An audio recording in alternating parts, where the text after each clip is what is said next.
Let me give you some background before I begin my story. This took place in the summer of 2014. I'm a female who was 22, turning 23 that fall. I don't want to share my location, so I'll be making some minor changes for privacy reasons. I live in a small college town. I've lived there my whole life, and I've graduated from there. There's a lot of history in this little town, but unfortunately we do have a drug problem here. Other than that, we don't get a whole lot of crazy around our small town. I worked at a gas station that was owned by a family member. My husband and I worked opposite shifts. I was the early bird, so I would work the morning shift. I would get up around 3:30, 4 o'clock, and open the store by 5. I was never worried about walking out to my car in the dark because I grew up living in the countryside outside of town. I loved being outside, even when it was dark. I used to lie in the grass and look up at the stars. When my friends would come over, we would always play Ghost in the Graveyard at night and did your typical teenager stuff during dark hours. Just messing around and having a little fun. We owned about 4 acres of land, and no one ever bothered us. So I was used to being outside in the dark with no fear at all, which I'm not too fond of because I was so used to being in an open space, and I was never really a city girl, even to this day. Now that you've got some background, let's get into the story. Now this is going to be a 2-part story, so bear with me, because both of these incidents occurred very close to each other. As I mentioned before, it was the summer of 2014. I was getting ready for work like I usually did. When I got into my car, I started pulling out of my apartment's driveway. I then noticed a man walking down the road, pulling a suitcase behind him. As I got closer, I began to wonder why someone would be walking down the street pulling a suitcase at 4:40 in the morning. I thought about pulling up next to him and rolling down my window to ask him if he needed me to call the police or something, but I was suspicious. I grew up being told not to talk to strangers or to pick up hitchhikers, so there was no way that I was going to let a stranger into my car. But I'm also a nice person, and I'm always willing to help in any way that I can, but I wouldn't do something that could put my life in danger. When I pulled out of the driveway, the man then started walking right towards my vehicle. I remembered losing my nerve and took off down the street. I looked into my rearview mirror to see him just standing there watching me. I knew something was off about this person, and I was also thankful that I didn't offer to help him. Some of you might think, oh, you're just over-exaggerating, but come on. Why would this man come right at my vehicle? And what the hell was he doing walking with a suitcase in the middle of the street at 4 o'clock in the morning? Once I reached my work, I called the police and reported it. I told them that I was just a concerned citizen, and I have been living in this neighborhood for the past 4 years, and I had never seen this man before. The police told me that they would send a car out to patrol the area. Hours went by, and I didn't hear anything from them, so I decided to call them back and inquire if they found anything. They told me that there was no trace of the man, so I just brushed it off and went about my day. I later mentioned it to my husband after my shift, and he told me that it was probably someone returning home from the airport or something, but the nearest airport is about an hour's drive away. My husband thought I was just overreacting about the whole thing. A few weeks later, I was talking to one of my customers and brought up this incident. It's a small town and everyone talks to everyone around here. As soon as I mentioned the man with the suitcase, my customer looked like he crapped his pants. He then started telling me that the police had recently discovered bodies in suitcases in our county. All the hairs on the back of my neck stood straight up, and my heart began to pound out of my chest. My customer asked me if I remembered what he looked like, but I didn't really get a good look at him. I'm not 100% sure if the man that I saw was the suitcase killer, but regardless, I'm glad I didn't stop to help that man. A couple of months later, I was again getting ready for work. I headed out of the back door of my apartment.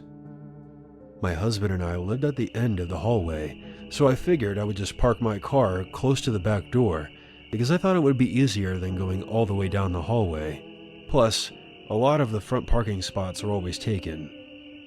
When you go out of the back door, there are these huge pine trees lining a cement pathway that guides you to the back parking lot. It was still dark out, and the moment that I opened the back door, straight ahead was the dark figure of a large man running straight towards me. I didn't hesitate, and I slammed the door shut and rushed back into my apartment. My heart was pounding violently inside my chest. I was in full-on flight mode.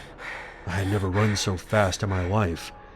The moment that I reached the bedroom, my husband literally sat straight up and asked me if I was alright. After I explained to him what was going on, he stood up from the bed and headed to our door to look through the peephole to see if there was anyone in the hallway. He saw nothing, so he opened the door a crack and started looking around. But there was no one there. I was still shaking, even when my husband walked me out to my car. I'm lucky to have such a great guy for a husband. Later that day, when my husband arrived at the gas station for his shift, he told me from now on to park in the front where the lights were. The same week, I ended up buying some pepper spray just in case I needed it in the future. It's been about 7 years, and I still haven't used it, thank God.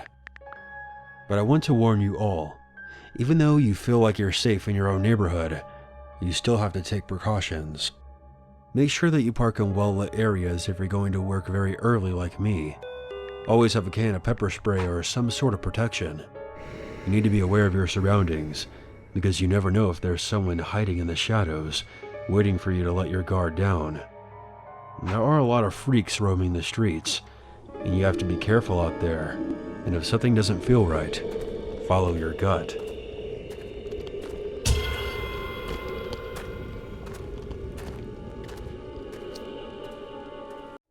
To the woman at the bar last night who noticed my body language, thank you.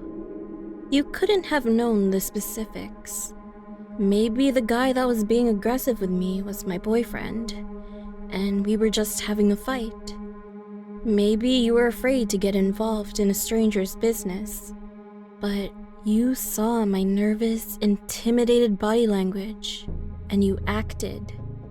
There were couples and groups everywhere, but it took you, another girl alone at the bar, to recognize my struggle and act. We made eye contact. I was twisting my body away from the man's touchy hands and pleaded with my eyes. The look you gave me back was more than clear. You understood exactly what was happening to me.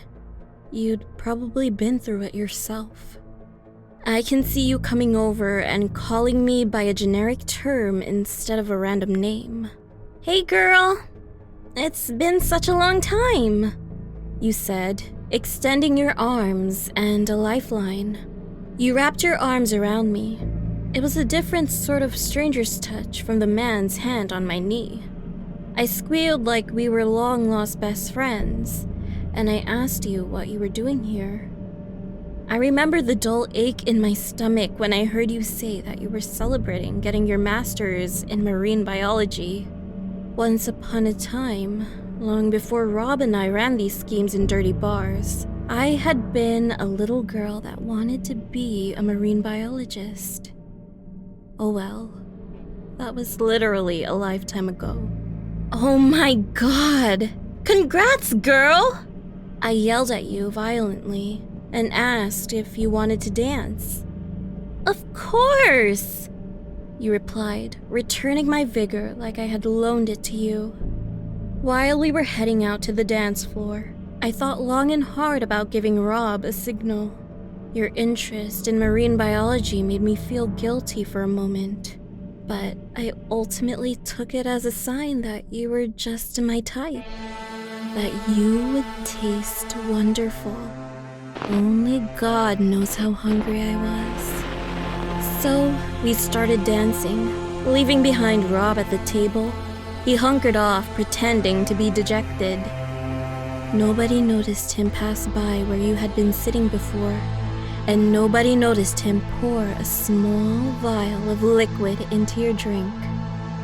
Well, to the woman at the bar last night who noticed my body language, thank you for being so gullible.